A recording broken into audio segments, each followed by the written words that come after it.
Hi everyone, আসসালামু আলাইকুম। আমি আজকে রান্না করব চিকেন কারি। আমি এখানে একটা প্যানে পরিমাণ মতো অয়েল দিয়ে দিলাম। এখন আমি এর মধ্যে আগে থেকে কেটে রাখা পেঁয়াজগুলো দিয়ে দিলাম। আর এখানে পরিমাণ মতো লবণও দিয়ে দিয়েছি। এখন আমরা ঢাকনা দিয়ে ঢেকে রেখে দেব।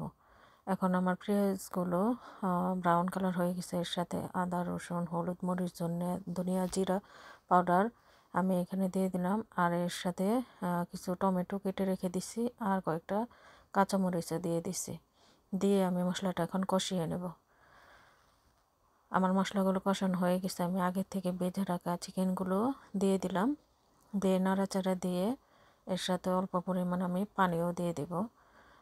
মাংসটা কষানোর জন্য একটু পানির প্রয়োজন, তা নাহলে নিচে থেকে লেগে যাবে। নাড়াচাড়া দিয়ে আমি 1 কাপের মতো পানি দিয়ে দিলাম এখানে। দিয়ে এখন নাড়াচাড়া দিয়ে ঢাকনা দিয়ে রেখে দেব 3-4 মিনিটের জন্য। 3-4 মিনিট হয়ে গেছে। এখন পানিটাও শুকিয়ে গেছে। আর আমার মাংসগুলো কষানো হয়ে গেছে। আমি এর সাথে এখন পানি অ্যাড করব, কারণ আমি বাচ্চাদের এটা পরোটার সাথে খেতে দেব। পরোটার সাথে একটু ঝোল না হলে ভালো লাগে না। এই জন্য আমি এখানে 3 কাপ পরিমাণ পানি দিয়ে দিব। 3 কাপের থেকে 1 কাপ পরিমাণ পানি শুকিয়ে যাবে আর 2 কাপ পরিমাণে থাকবে।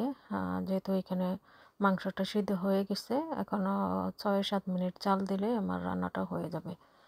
আমি এখন নাড়াচাড়া দিয়ে ঢাকনা লাগিয়ে রেখে দেব 4-5 মিনিট।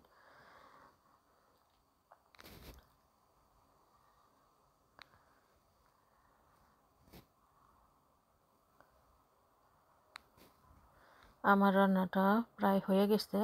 এখন আমি এর মধ্যে লবণ দেখে নিয়েছি, সামান্য পরিমাণ লবণ দিয়ে দিয়েছি।